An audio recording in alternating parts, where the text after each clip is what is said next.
நிறைவானது வரும்போது குறைவானது ஒழிந்து போம். 1 கொரிந்தியர் 13:10.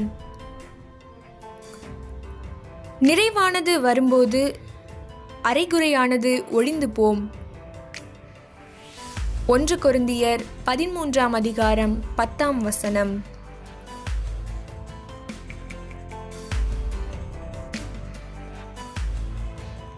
But when what is perfect comes, then what is partial will disappear.